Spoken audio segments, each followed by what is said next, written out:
नमस्कार, मैं हूं चित्रा त्रिपाठी। शाम के 5 बजने वाले हैं। ये वक्त है आप सभी के पसंदीदा कार्यक्रम दंगल का। आज का दंगल हम अंतरिक्ष की चुनौतियों के साथ करने वाले हैं। हिंदुस्तान का गौरव चंद्रयान-3 अब से सिर्फ 24 घंटे के बाद सफलता की नई कहानी लिखने वाला है। सब कुछ ठीक रहा तो कल शाम ठीक 5:45 पर विक्रम लैंडर की लैंडिंग बर्न शुरू होगी और 6048 किलोमीटर प्रति घंटे की रफ्तार से परिक्रमा कर रहे विक्रम लैंडर की गति को नियंत्रित करके चांद की ओर उतरने की प्रक्रिया शुरू हो जाएगी। विक्रम लैंडर में लगे 4 ताकतवर इंजन रेट्रो फायरिंग करेंगे और 20 मिनट के अंदर विक्रम लैंडर चंद्रमा की सतह पर बिल्कुल रुई की तरह उतर जाएगा। अंतरिक्ष में चंद्रमा पर इस बेमिसाल कामयाबी के लिए पूरा हिंदुस्तान एकजुट होकर प्रार्थना कर रहा है। उधर इसरो ने पूरी तैयारी कर ली है।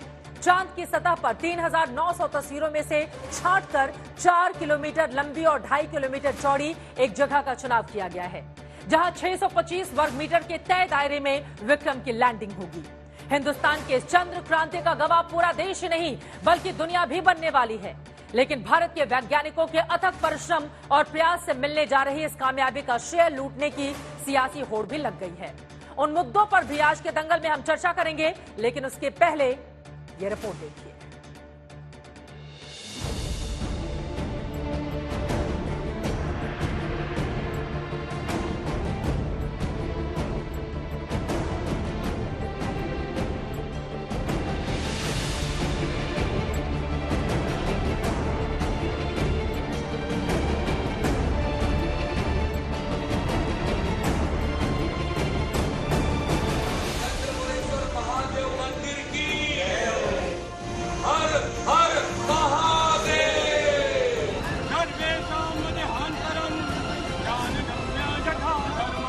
You feel that pride in your heart.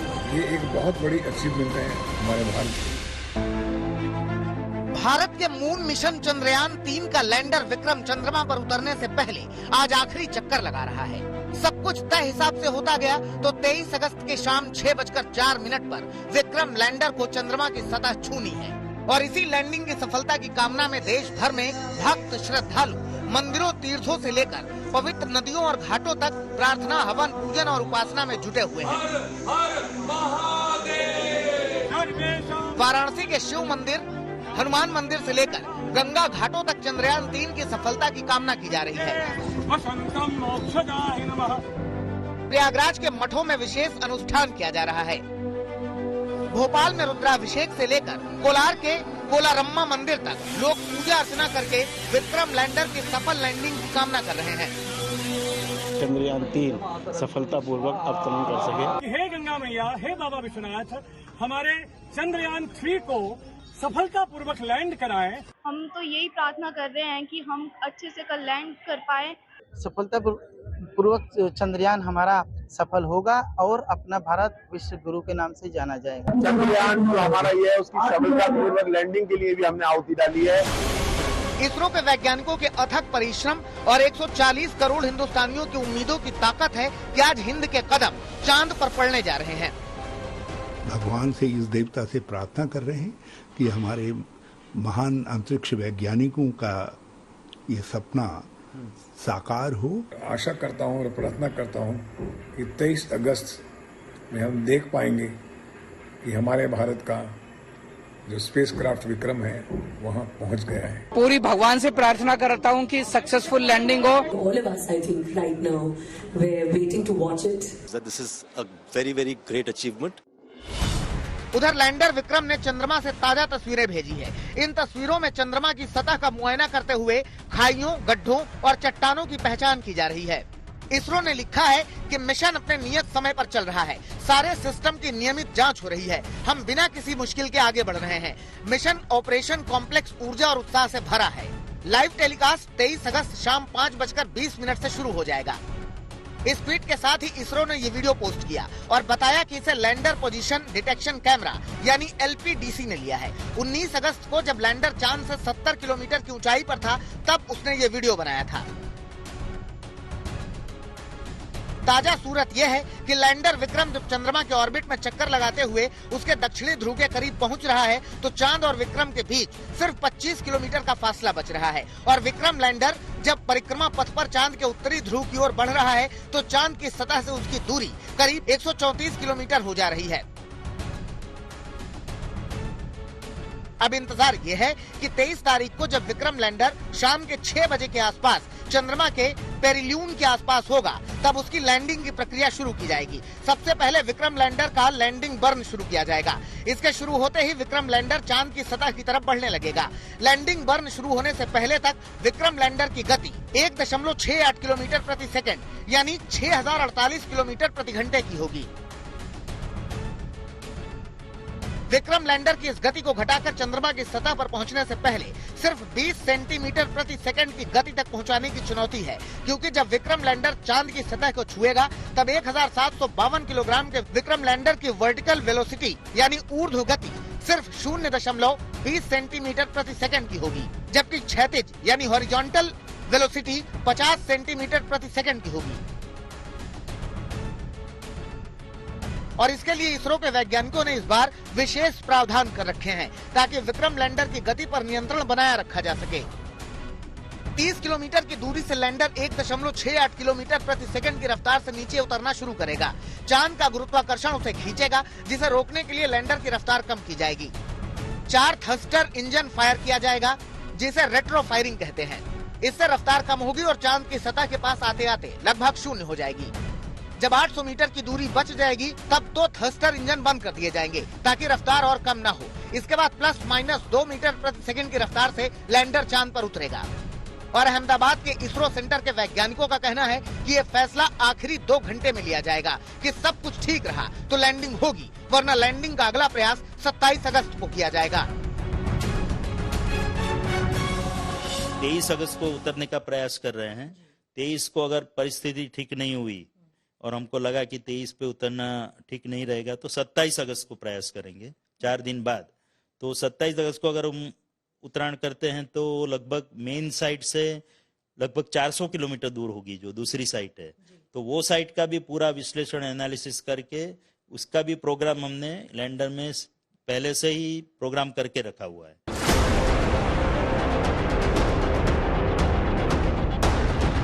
फिलहाल हिंदुस्तान में 140 करोड़ लोगों की दुआ, प्रार्थना और शुभकामनाएं चंद्रयान 3 के लैंडर विक्रम की सफल लैंडिंग के लिए है और इंतजार 23 अगस्त की शाम 5:20 का, जिसके बाद विक्रम लैंडर की लैंडिंग बर्न शुरू की जाएगी। आज तक ब्यूरो। चांद की मिट्टी पर भारत का राष्ट्रीय चिन्ह जब छोड़ेगा चंद्रयान 3, उसी का इंतजार है सभी को। उत्साह से पूरा देश भरा हुआ है और इसी के साथ ही साथ देश के कोने कोने में दुआओं और प्रार्थनाओं का दौर भी जारी है कि हिंदुस्तान को मिले कामयाबी। इसको लेकर दिल की धड़कनें भी बढ़ी हुई हैं, तो वहीं दूसरी तरफ एक अलग तरह का उमंग भी है। कई ऐसे सवाल हैं जिसको लेकर बड़ी चर्चा हम करने वाले हैं आज दंगल में। खास परिचय उन मेहमानों का करवा देती हूं जो हमारे साथ जुड़ चुके हैं दंगल में। अमिताभ पांडे जी हमारे साथ मौजूद हैं जो कि खगोल वैज्ञानिक हैं। रमेश चंद्र साहब हमारे साथ जुड़े हुए हैं, आप भी खगोल वैज्ञानिक हैं, फॉर्मर प्रोफेसर हैं इंडियन इंस्टीट्यूट ऑफ एस्ट्रोफिजिक्स के। सुरेश नाइक जी फॉर्मर ग्रुप डायरेक्टर इसरो के हमारे साथ जुड़े हुए हैं।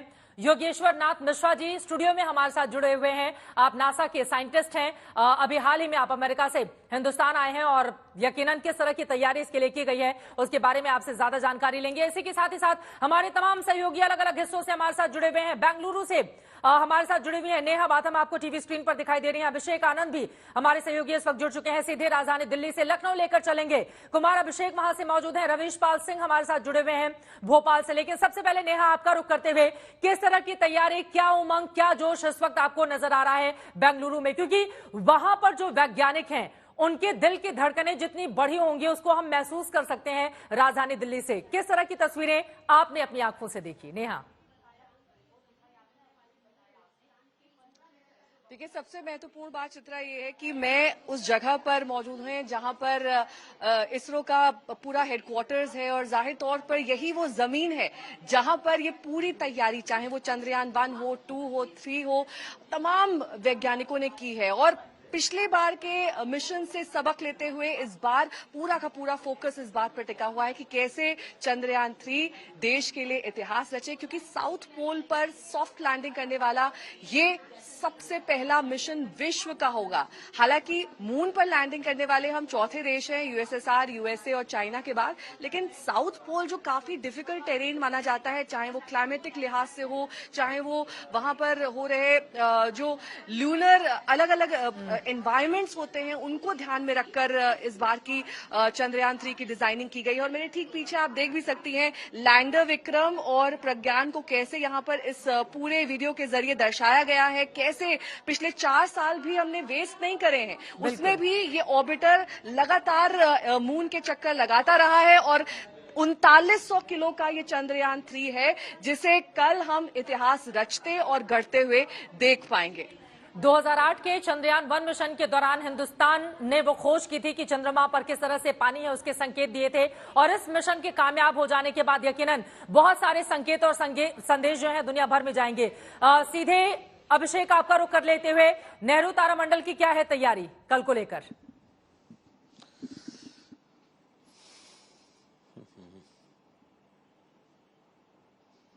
जाएगा, ये स्क्रीन लगा दी गई है। काउंटडाउन जो अलग अलग है टचडाउन का और लैंडिंग 1 का, वो भी यहां पर दिखाया जा रहा है। मिशन क्लॉक भी चल रहा है और तस्वीरें जो पहली आई हैं चंद्रयान द्वारा भेजी गई वो यहां दिखा दी गई हैं। ऐसे ही मल्टीपल स्क्रीन्स यहां पर लगाए गए हैं जिस पर ये लाइव टेलीकास्ट चलेगा। और साथ ही मैं अपने कैमरा पर्सन रितेश से अनुरोध करूंगा कि आपको दिखाएं कि यहां तैयारी कैसी चल रही है। देखिए, सजावटें शुरू हो गई हैं और नेशनल फ्लैग लगा दिया गया है, अपना तिरंगा लगा दिया गया है और तिरंगे के कलर के बलून्स अब लगाए जा रहे हैं। लैंडिंग को लेकर के जो जोश है, जो दुआओं का दौर है, उसके साथ ही जो उत्साह है वो भी यहां देखने को मिल रहा है। तैयारियां पूरी जोरों पर हैं। कल के लिए यहां पर एक्स्ट्रा डिप्लॉयमेंट भी कर दिया गया है क्योंकि ज्यादा से ज्यादा संख्या में लोगों की आने की यहां उम्मीद है। ऐसा यहां पर फुटफॉल देखने को नहीं मिलता है जैसा कल देखने की उम्मीद है। और ये जो है यही सबसे बड़ा फोकस का सेंटर रहेगा। इसको देखने के लिए यहाँ पर तमाम लोग कल आने वाले हैं। ये लाइव टेलीकास्ट बिल्कुल जो चंद्रयान दिखाएगा वो इस पर दिखाया जाएगा। और इस वक्त आप देख सकते हैं कि ये जो डिटेल्स यहाँ पर दी गई हैं, जितनी भी व्याख्या आपने की, वो सब कुछ यहाँ पर दिखाया जा रहा है। किलोमीटर्स धीरे धीरे धीरे धीरे कम हो रहे हैं और साथ ही ये जो ऑर्बिट है ये पूरा ऑर्बिट कैसे चक्कर काटना है, कहाँ उतरना है, ये सब कुछ यहाँ पर डिटेल दिया गया है। ये जब दिखाया जाएगा चित्रा तो उसके साथ कमेंट्री भी की जाएगी और यहाँ के जो लोग हैं वो यहाँ बताएंगे कि कैसे ये सब कुछ पॉसिबल हो रहा है। बिल्कुल अलग तरीके से कामयाबियों का जो इतिहास रचेगा हिंदुस्तान, उसको बताया जाएगा। और इसको लेकर नेहरू तारामंडल दिल्ली से तस्वीरें आप देख रहे हैं किस तरह की वहां पर बड़ी तैयारी की गई है। भोपाल चलते हैं, रविश के साथ कुछ लोग भी दिखाई दे रहे हैं। रविश, बातचीत कीजिए, लोगों में कितना उत्साह है?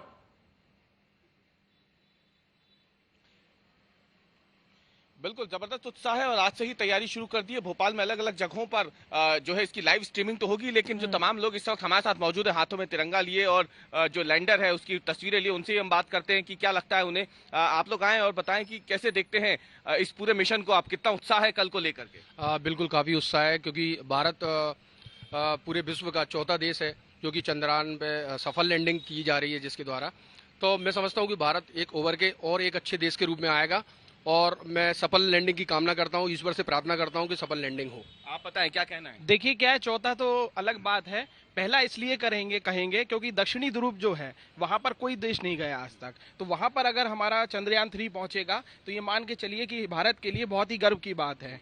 आप लोग देखेंगे कल के पूरे ऐतिहासिक सफल के? बिल्कुल देखेंगे और हम लोग रहेंगे और काफी तैयारी भी करके रखी है साथियों ने, सभी लोगों ने, हम लोगों ने, क्योंकि जो है ये ऐसे गर्व का जो पल है। कुमार अभिषेक हमारे साथ लखनऊ से जुड़े हुए हैं। कुमार, आप तक आवाज पहुंच रही हो, आपके पास खास मेहमान भी हैं, उनसे बातचीत करिए और जानिए कि कितना उत्साह है और किस तरह की चुनौतियां भी मौजूदा वक्त में देखी जा रही हैं, इस वक्त क्या महसूस की जा रही हैं? चित्रा, देखिए मैं इस वक्त एक प्रयोगशाला में हूं और मेरे साथ मिलिंद हैं। ये ड्रोन मैन और साइंटिस्ट के तौर पर इनकी एक बड़ी पहचान है और अगर आप इनके पूरे कमरे को देखेंगे तो आपको अंदाजा लग जाएगा कि इनकी जो प्रयोगशाला है वो कैसी है। लेकिन चंद्रयान 3 कल जब ये लैंड करने वाला है तो इन्होंने बाकायदा इसकी एक तैयारी की है, एक प्रोटोटाइप बनाया है और किस तरीके से ये लैंड करेगा, क्योंकि पिछला मिशन फेल हुआ था। सीधे आप ही के पास आते हैं। मिलिंद, आपने जो बनाया है क्या और आखिर ये कैसे कल सफल हो सकता है? जी बिल्कुल, तो कल एक बहुत ही ऐतिहासिक दिन होने वाला है। पूरे भारत के और पूरे विश्व के लिए भी। कल हमारा फर्स्ट जो लास्ट स्टेज पे है, क्योंकि हमारा फर्स्ट लैंडिंग होने जा रही है, जिसको बहुत जरूरी है कि सॉफ्ट लैंड करे। ये मैंने एक सरल भाषा में समझाने के लिए एक मॉडल बनाया है। ये है विक्रम यानी कि लैंडर, जो कि प्रज्ञान रोवर यानी कि उस रोबोट को लेके जाता है। ये अब हमारे लास्ट स्टेज पे है, जब ये मून के सरफेस पे लैंड करना है। इसके अंदर 4 इंजन लगे हैं और ये सॉफ्ट लैंड होगा। सॉफ्ट लैंड यानी कि एक सॉफ्ट टचडाउन होगा, और जैसे ही ये मून के सतह पे सरफेस पे सॉफ्ट लैंड होगा, इसमें आप देखिएगा एक रैंप निकलेगी। ये जो रैंप होगा, इसके रैंप के अंदर से हमारा प्रज्ञान यानी कि रोवर यानी कि 6 व्हील्ड रोबोट निकलेगा। ये जो रोबोट है, इसमें 6 पहिए हैं, 3 राइट साइड और 3 लेफ्ट साइड। 6 पहिए से होते हैं बिकॉज मून का जो सरफेस होता है वो बहुत ही चैलेंजिंग होता है, बड़े बड़े कई किलोमीटर क्रेटर्स होते हैं। तो उसमें के बाद ये मून मिशन पे एक्सप्लोर करेगा, ये फोटोज लेगा, डेटा कलेक्ट करेगा, एक्सोप्लैनेट्स की स्टडी करेगा, बहुत सारी चीजें करेगा। सबकी नजर तो इसी बात पर है कि ये सक्सेसफुल लैंडिंग होगी या नहीं। ये बस इसी पे ही डिपेंड करता है कि ये सॉफ्ट लैंड कर जाए, पर यकीनन करेगा, क्योंकि पिछले चंद्रयान 2 में इसी स्टेज पे हम लोग चूक गए थे, क्योंकि हमारे इंजन्स इतने पावरफुल नहीं थे। उस कह सकते हैं मिस्टेक्स से सीखा है। जो चंद्रयान 3 में प्रोपल्जन इंजन लगा हुआ है, आपने प्रोपल्जन मॉड्यूल काफी सुना होगा। वो जो सिस्टम है, जो प्रोपल्जन मॉड्यूल है, प्रोपल्जन मतलब किसी को पुश करना, जो इसके नीचे 4 इंजन्स लगे होते हैं, ये बहुत ही अच्छे तरह के इस बार पावरफुल जार लगाए और ये सॉफ्ट लैंड करेगा। और जैसे ही ये सॉफ्ट लैंड होगा, हमारा रोवर भी सेफ रहेगा, हमारे रैम से ये रोवर उस मिशन की तरफ निकल के चल सकता है। ये एक बहुत ही सिंपल और सरल भाषा में एक मॉडल के थ्रू हमने आपको बताया है। तो ये सबकी नजरें टिकी हैं कि कल ये लैंड सक्सेसफुल हो जाए। आपको लगता है कि इस बार हो जाएगा? 100%, 100% हो जाएगा, क्योंकि हमारे पास जो इम्प्रूवमेंट है, जो हम लोगों ने कर रखे हैं चंद्रयान 2 से सीख के, वो बहुत ही स्पेसिफिक हैं और बहुत ही क्लियर कट हैं। और जो चैलेंजेस आए थे, क्योंकि हम लोग इस स्टेज पे पिछली बार भी पहुंचे थे, ऑर्बिटर ऑलरेडी है हमारा एक, हमारा जो विक्रम लैंडर था वो सॉफ्ट लैंड नहीं कर पाया था, इम्पैक्ट लैंडिंग कर गया था। सॉफ्ट लैंड का उल्टा होता है इम्पैक्ट लैंडिंग, तो वहीं पे कम्युनिकेशन ब्रेक। एक और लास्ट छोटा सा सवाल कि इम्पैक्ट लैंडिंग की आपने बात की, क्या आखिर इसमें इस बार है, क्योंकि आपने भी स्टडी किया है, आप लगातार कर रहे हैं, क्या है कि ये घूम करके या गिर करके इस बार नहीं वो क्रैश करेगा? जी, इसमें जो इंजन्स हैं वो चंद्रयान 2 का जो लैंडर था उससे ज्यादा पावरफुल प्रोपल्जन मॉड्यूल इसमें लगा रखा है। वहीं पे ही ये चूका था, क्योंकि इंजन इतने काउंटर थ्रस्ट नहीं जनरेट कर पाए थे, तो वो एक इम्पैक्ट लैंडिंग या हार्ड लैंडिंग कर गया था। इस बार इसमें बेटर इंप्रूवमेंट्स हैं और यकीनन करेगा। कल हो जाएगा या 27 की डेट चली जाएगी? ये कल ही क्या है? ये मेरे हिसाब से कल ही हो जाएगा। जी चित्रा, तो आपने सुना, यहाँ भी उत्साह है और जो इससे जुड़े हुए लोग हैं, जो इसे स्टडी कर रहे हैं, उनका मानना है कि ये करेगा और चंद्रयान 3 कल सक्सेसफुल होगा। बड़े ही खूबसूरत तरीके से आपने दर्शकों तक बात पहुंचाई, क्योंकि यकीनन एक मॉडल के जरिए दर्शकों को ज्यादा आसानी से समझ में आई होंगी चीजें। आप चारों सहयोगियों का बहुत शुक्रिया हमारे साथ इस दंगल का हिस्सा बनने के लिए। आगे भी आपके पास आते रहेंगे। अब अपने खास मेहमानों का रुख करते हुए योगेश्वर नाथ मिश्रा जी, सबसे पहले आपके पास आते हुए, नासा में लगातार आप वहां पर वैज्ञानिक के तौर पर काम कर रहे हैं। अब चूंकि घड़ी बिल्कुल नजदीक आ गई है, यहां पर सभी की दिल की धड़कनें बढ़ी हुई है। उसके पहले मैं मिलन शर्मा अहमदाबाद से हमारी सहयोगी जुड़ चुकी हैं, बहुत सारे लोग उनके साथ मौजूद हैं, उनके पास चलते हैं। मिलन, लोगों से बातचीत कीजिए, कितना उत्साह है अहमदाबाद के लोगों के भीतर? स्टूडेंट है जी, बिल्कुल। देखिए, मेरे साथ जो है 10वीं 9वीं क्लास की कक्षा है, स्टूडेंट्स, कक्षा में पढ़ते हुए स्टूडेंट्स हैं, इनसे ही कुछ बातचीत करते हैं। बताइए, तो आप लोग एक्साइटेड हैं? इंडिया पहली बार ही? हाँ, है। बहुत एक्साइटेड। हाँ। तो आपको पता है कि इंडिया पहली बार कोशिश करने वाला है, सक्सेसफुल लैंडिंग रहेगा, ये तीसरा चंद्रयान मिशन? हाँ, हम प्रे करते हैं कि हमारा चंद्रयान सफल हो, और हम सब अंतरिक्ष के बारे में बहुत एक्साइटेड है। चंद्रयान के लिए कुछ गाना हो जाए बच्चों की ओर से? मिलन, चंद्रयान होगा जो कि कल सक्सेसफुल होने वाला है, तो हमें इसके लिए बहुत ज्यादा प्रे भी करते हैं और प्राउड भी है। कुछ गाना हो जाए आप लोगों की तरफ से? कुछ गाना चाहेंगे आप लोग चंद्रयान के सक्सेस के लिए? हाँ, सोच रहे हैं। हम होंगे कामयाब? Okay, start. हम होंगे कामयाब, हम होंगे कामयाब, हम होंगे कामयाब, हम होंगे कामयाब।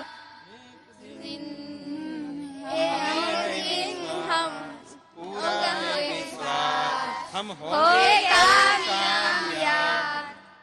तो तो चित्रा, बच्चे हैं, ज्यादा टेक्निकल एस्पेक्ट्स नहीं जानते, लेकिन उत्साह इस बात का है कि भारत का चंद्रयान-3 मिशन सक्सेसफुल हो और इसीलिए इसकी प्रार्थना और उम्मीद कर रहे हैं। मैं साइंस सिटी अहमदाबाद में हूं और सारे बच्चे यहाँ पर आपको उत्साहित दिखाई देंगे। हमारे देश के ये भविष्य हैं और यकीनन कल जो बड़ी कामयाबी हिंदुस्तान को मिलेगी उसके जरिए नया इतिहास हिंदुस्तान न सिर्फ बनाएगा बल्कि आगे के लिए भी मार्ग प्रशस्त करेगा। इनके जरिए भी वो तमाम सपने जो हिंदुस्तान देखना चाहता है उसको हम महसूस करेंगे। शुक्रिया मिलन आपका भी इस पूरी जानकारी के लिए। योगेश्वर जी, बिना देर किए चुनौतियां क्या हैं? देखिए, सबसे पहले तो बहुत बड़ी चुनौती ये है कि हमें सॉफ्ट लैंडिंग जो करनी है वो इतनी इजी नहीं है। अगर ये इजी होती तो शायद और लोग भी लैंड कर चुके होते। तो जैसे कहा गया ना कि मार्स पे जो लैंडिंग होती है वो बहुत ही इजी है क्योंकि वहां पे एटमॉस्फेयर है, लेकिन चंद्रमा पे लैंडिंग इसलिए नहीं कर पाते क्योंकि हम वहां पे कोई पैरासूट जो है वो खोल नहीं सकते हैं। तो सारा जो खेला है हमारा वो हमारे थ्रस्टर पे डिपेंड करता है, किस तरह से हम हमारे जो लैंडर की है पोजीशन क्या है, उसका एल्टीट्यूड, जो भी सारी चीजें हैं, उसका एटीट्यूड क्या है और किस तरह से हम उसके वेलोसिटी को कंट्रोल कर पाते हैं ताकि जो टचडाउन वेलोसिटी है विच इज 2 मीटर पर सेकेंड के करीब है, जो कि वर्टिकल वेलोसिटी है, 0.5 मीटर पर सेकेंड जो है उसकी हॉरिजॉन्टल वेलोसिटी है, ये सारी चीजें जो है वो एकदम कंट्रोल में रहे। और उसके अलावा जो हमारा जितना भी इंस्ट्रूमेंटेशन है उसके ऊपर वो सारी चीजें अच्छे से काम कर रही हो। जो अभी ये लगातार चेक किया जा रहा होगा, सारी चीजें लगातार चेक की जा रही है, लगातार मॉनिटर हो रही है। जी बिल्कुल बिल्कुल। और इसी वजह से 2 घंटे पहले की जो असेसमेंट होने वाली है कल की, 2 घंटे पहले सारा चीज असेस होगा कि वेदर एवरीथिंग, जो भी सारी चीजें हैं वो नॉर्मली काम कर रही हैं या नहीं कर रही हैं, और उसके बेसिस पे फिर लैंडिंग कराई जाएगी। ठीक है, सुरेश नाइक जी हमारे साथ हैं, आप फॉर्मर ग्रुप डायरेक्टर हैं इसरो के। सर, मेरा सीधा सा सवाल, इसरो के लोगों की दिल की धड़कनें कितनी बढ़ी होंगी इस वक्त, ये बताने की जरूरत नहीं है क्योंकि दिन रात की मेहनत की सफलता के बिल्कुल दरवाजे तक इस वक्त हम आ पहुंचे हैं। इस समय इसरो में क्या चल रहा होगा उसके बारे में, और चंद्रयान-3 को लेकर किस तरह की जानकारी अभी निकलकर सामने आ रही है? क्या चांद पर लैंडिंग के लिए स्पेस ढूंढा जा रहा है? क्या हो रहा है, अगर आम बोलचाल की भाषा में हमारे दर्शकों को आप समझा पाए? हाँ जी, आपने जैसे कहा ये 4 साल का बहुत ही हार्ड वर्क, बिल्कुल, उसका जो फाइनल क्लाइमैक्स कल हो रहा है, तो उसके आप कल्पना कर सकती है कि उनको सबसे ज्यादा इसके बारे में चिंता है। और वो जो फाइनल 15 मिनट है वो चंद्रयान-2 के अनुभव से उनको जरा थोड़ा सा ज्यादा उसमें प्रॉब्लम लग रहा था, और उन्होंने अपने तरफ से 100% कोशिश की है। मैं अभी थ्रस्टर के बारे में बात हो रही थी, उसके बारे में थोड़ा मैं जानकारी दूंगा। और पहले मुझे आपको अभिनंदन करने का है, आपने जो देश में का सारा माहौल है, जोश और प्रार्थना और दुआएं दे रहे हैं लोग, वो बहुत अच्छी तरह से आपने पिक्चराइज किया, और उससे पता चल जाता है कि 140 करोड़ जनता ये सब देख रही है। सर, और आप लोगों की जो कोशिशें हैं दिन रात पर्दे के पीछे रहकर, उसको सैल्यूट करने का ये वक्त है। और हम सब जानते हैं कि कितनी मेहनत लगती है इसके पीछे, व्यक्ति कितने लंबे समय तक परिवार से दूर होकर सिर्फ एक मिशन के लिए काम करता है। इसी वजह से वो उत्साह इसरो तक, आप लोगों तक पहुंचाना जरूरी है। आप अपनी बात को आगे बढ़ाएं। हाँ जी, तो मैं आपको एक बात कहना चाहूंगा कि इसरो का जो इस सब पूरा एक्टिविटीज अभी चल रहा है क्रिटिकल, उसको मिशन ऑपरेशन कॉम्प्लेक्स बोलते हैं, और वो बेंगलोर में है, और उसको शॉर्ट फॉर्म है उसका मॉक्स। तो मॉक्स में अभी इस तरीके का माहौल है कि अभी तक जो उसका जो प्रवास हुआ है चंद्रयान-3 लैंडर और प्रोपल्शन मॉड्यूल का, वो पूरे सक्सेस के साथ हुआ है। इसलिए उनके छाती में काफी कॉन्फिडेंस है, बहुत विश्वास है कि ये मिशन जरूर सक्सेसफुल होगा। फिर भी वो ऐसे कुछ आराम नहीं कर रहे हैं, काफी कंटिन्यूअसली वो काम कर रहे हैं, वो निगरानी रख रहे हैं, हर एक सिस्टम की जांच कर रहे हैं। और उसका एक मुझे पहलू बताने का है, वो है, अगर देखिए वेलोसिटी मीटर है, वेलोसिटी मीटर का काम बहुत ही इम्पोर्टेंट है इस मिशन में। जब वो 25 किलोमीटर से 0 मीटर तक आएगा तो हर एक क्षण वो वेलोसिटी की जांच करता होगा।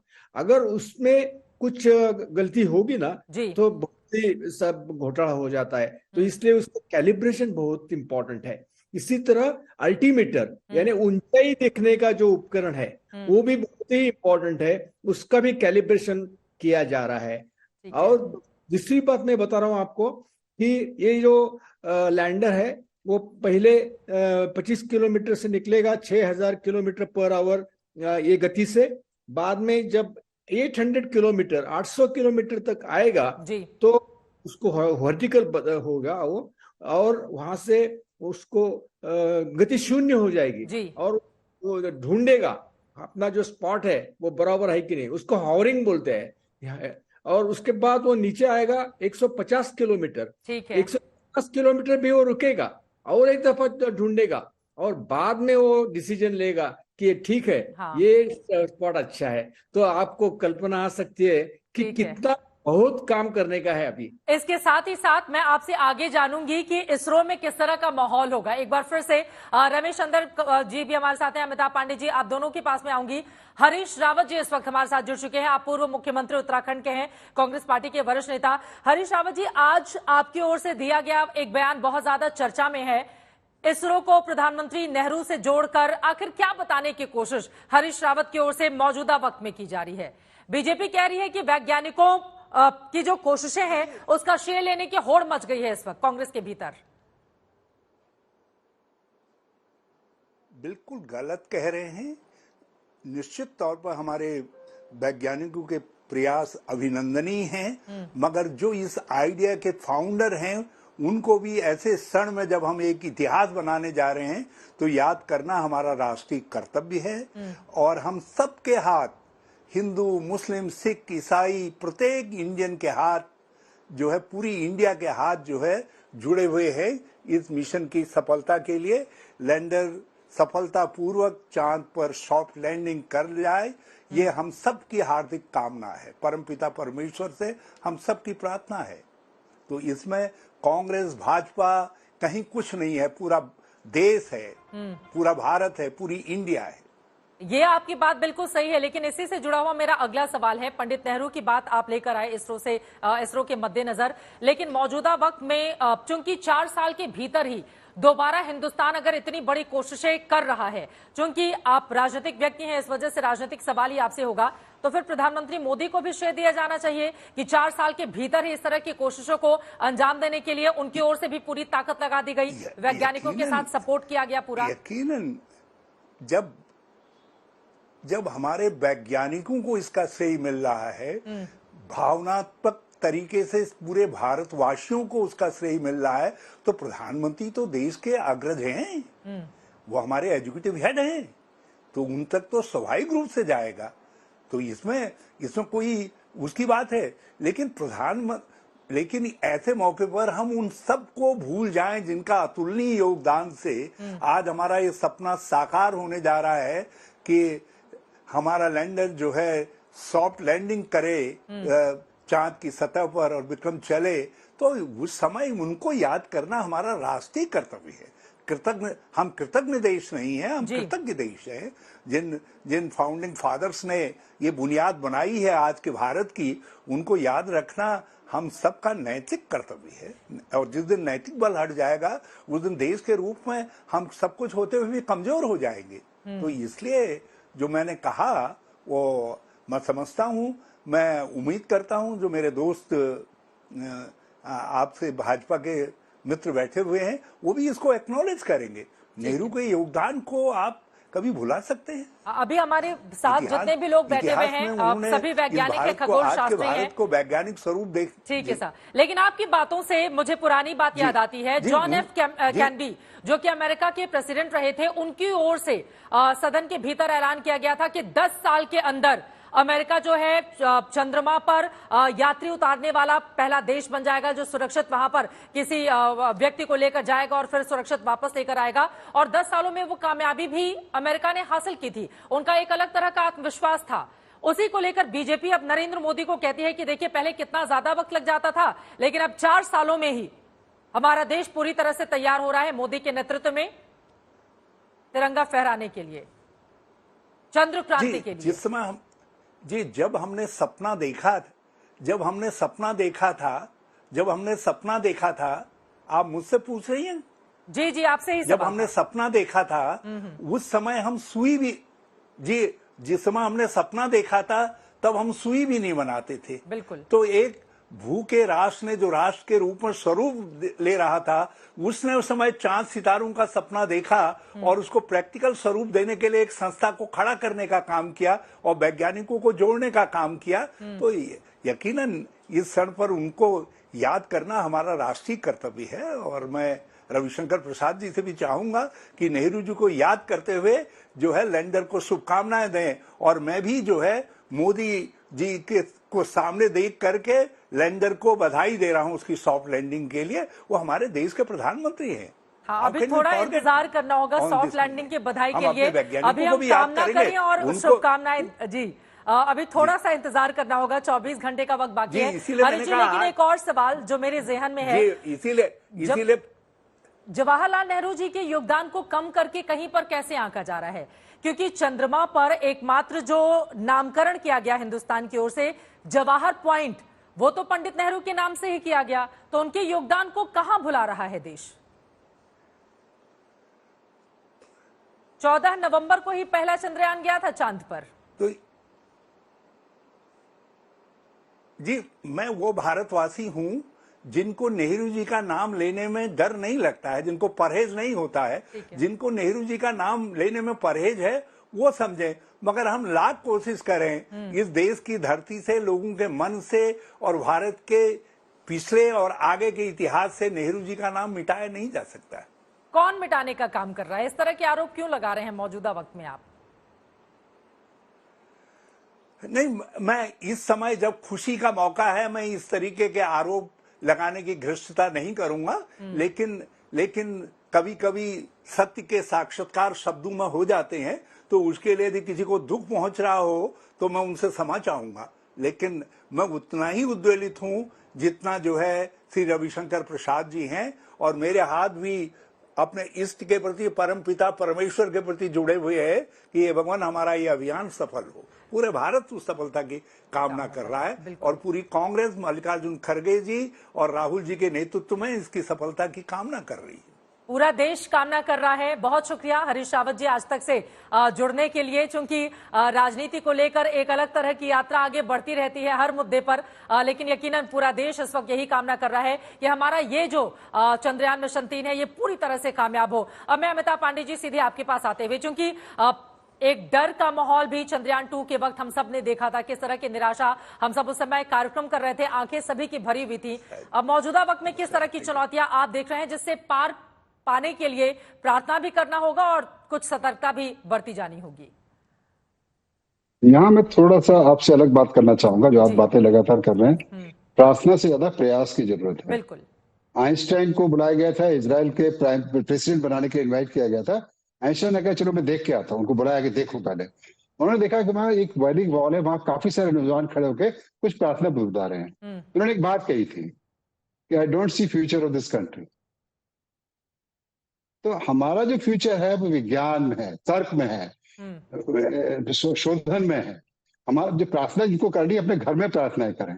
विज्ञान आगे बढ़ता है प्रयासों से, तर्क से, क्वेश्चन करने से और हमेशा अपने आप को पहले से बेहतर बनाने से। तो मेरा मानना है कि हमारे देशवासी सभी अपने घर में प्रार्थना करें, लेकिन सार्वजनिक रूप पे शिक्षा हासिल करें, तार्किक शिक्षा हासिल करें, वैज्ञानिक शिक्षा हासिल करें। उससे हमारा देश आगे बढ़ेगा।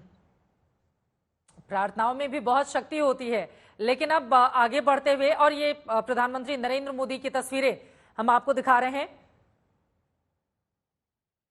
जोहानिसबर्ग पहुंचे हुए हैं प्रधानमंत्री और उनका वेलकम किस तरह से वहां पर किया जा रहा है, ये तस्वीरें आपके सामने हैं। यकीनन उनकी ये यात्रा काफी ज्यादा महत्वपूर्ण। एक तरफ प्रधानमंत्री नरेंद्र मोदी हिंदुस्तान की बात करने के लिए जोहानिसबर्ग, साउथ अफ्रीका की ये तस्वीरें आप देख रहे हैं, वहां पर पहुंचे हुए हैं। तो वहीं दूसरी तरफ आपको बताते चले कि हिंदुस्तान पूरी तरह से तैयार है चंद्रयान 3 की कामयाबी को सेलिब्रेट करने के लिए। हालांकि एक तरफ प्रार्थना और दूसरी तरफ जो इसरो के प्रयास हैं, उन दोनों का मिश्रण इस वक्त हिंदुस्तान के भीतर यकीनन देखने को मिल रहा है।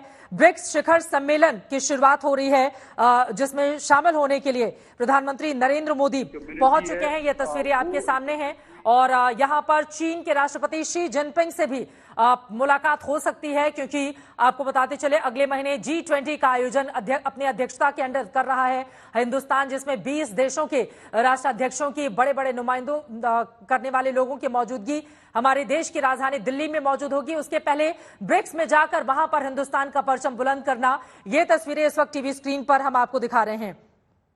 प्रधानमंत्री पहुंच चुके हैं। 22 से 24 अगस्त तक आयोजित होने वाले 15वें ब्रिक्स सम्मेलन में हिस्सा लेने के लिए दक्षिण अफ्रीका के जोहानिसबर्ग के लिए प्रधानमंत्री नरेंद्र मोदी वहां पर पहुंचे हुए हैं। इसके पहले आपको बताते चले पीएमओ की ओर से बयान भी जारी किया गया कि किस तरह से जोहानिसबर्ग में द्विपक्षीय बैठकें करने को लेकर भी नरेंद्र मोदी काफी ज्यादा उत्सुक हैं। प्रधानमंत्री कार्यालय द्वारा जो बयान जारी किया गया था उसमें लिखा हुआ था कि मैं दक्षिण अफ्रीका की अध्यक्षता में जोहानिसबर्ग में आयोजित होने वाले 15वें ब्रिक्स शिखर सम्मेलन में भाग लेने के लिए दक्षिण अफ्रीका के राष्ट्रपति सिरिल रामफोसा के निमंत्रण पर 22-24 अगस्त 2023 तक दक्षिण अफ्रीका गणराज्य का दौरा कर रहा हूं। मैं जोहानिसबर्ग में मौजूद कुछ नेताओं के साथ द्विपक्षीय बैठकें करने को लेकर भी उत्सुक हूं। ग्रीस के पीएम किरियाकोस के निमंत्रण पर 25 अगस्त 2023 को दक्षिण अफ्रीका से एथेंस ग्रीस की यात्रा करूंगा। ये तमाम बातें उनकी ओर से लिखी गई। इस प्राचीन भूमि की ये मेरी पहली यात्रा होगी। मुझे 40 साल बाद ग्रीस की यात्रा करने वाला पहला भारतीय प्रधानमंत्री होने का सौभाग्य भी मिल रहा है। ये बातें नरेंद्र मोदी की ओर से की गई थी, लेकिन यहां पर तस्वीरें हम आपको दिखा रहे हैं। अगर ऑडियो हम सुना पाए, वहां की जो परंपरा है या वहां की जो शैली है, जो नृत्य है, उसके जरिए किस तरह से वहां की संस्कृति को नरेंद्र मोदी के सामने प्रस्तुत किया जा रहा है, ये तस्वीरें आपके सामने हैं।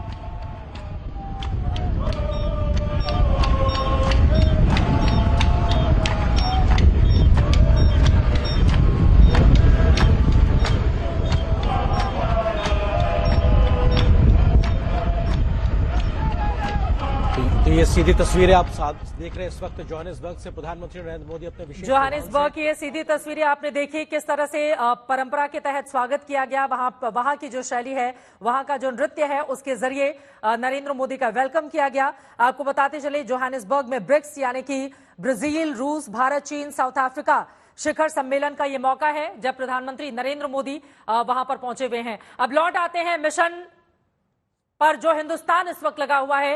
इसरो के तमाम हमारे वैज्ञानिक लगे हुए हैं। ये तस्वीरें भी आप तक लगातार हम पहुंचाते रहेंगे, लेकिन दिल की धड़कनें जो बढ़ी हुई हैं, एक तरफ प्रार्थना और दूसरी तरफ प्रयास, इसी को और विस्तार देते हुए अमिताभ पांडे जी, आपकी बातों से बिल्कुल हम लोग सहमत हैं, लेकिन जो आम आदमी है वो तो प्रार्थना ही कर सकता है। प्रयास का काम तो वैज्ञानिकों का है, आप जैसे खगोल शास्त्रियों का है, जो लोग इस बारे में ज्यादा जानकारी रखते हैं उनका है।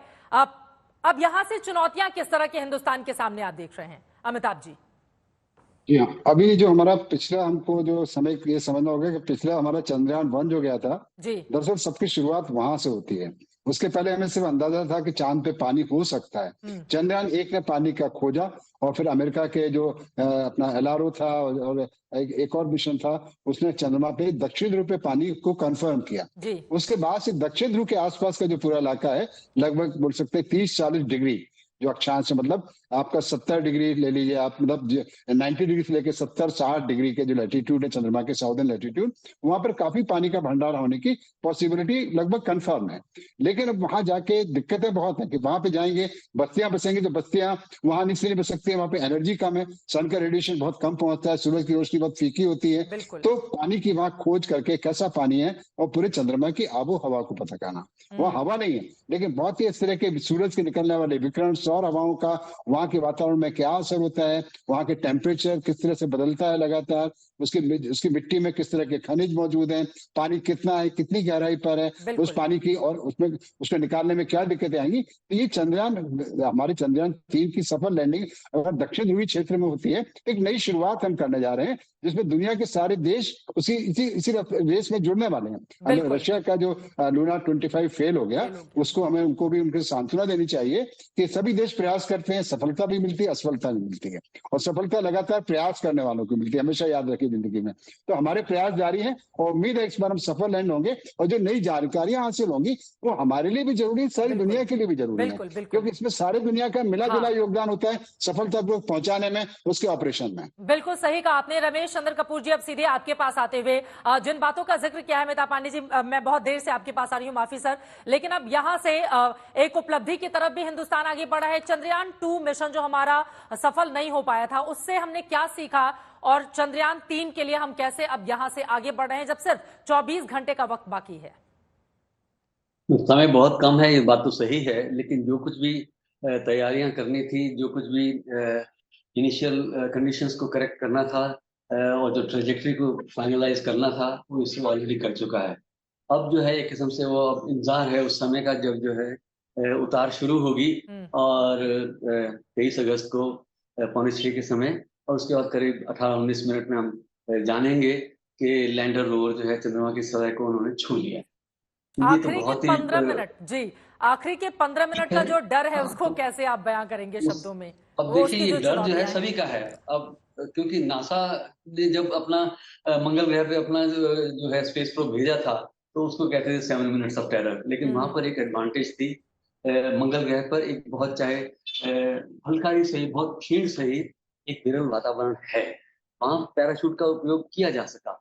चंद्रमा पर तो जो है ऑलमोस्ट वैक्यूम है, और जैसा कि अभी मेरे प्रीवियस स्पीकर्स ने बोला है कि बड़ा ही विरल किस्म का एक एक्सोस्फीयर है जिसके सर वक्त हमें इतने की इजाजत देता है माफी के साथ, लेकिन कल दिन भर आप तमाम मेहमानों के साथ हमारी ये बड़ी चर्चा जारी रहेगी।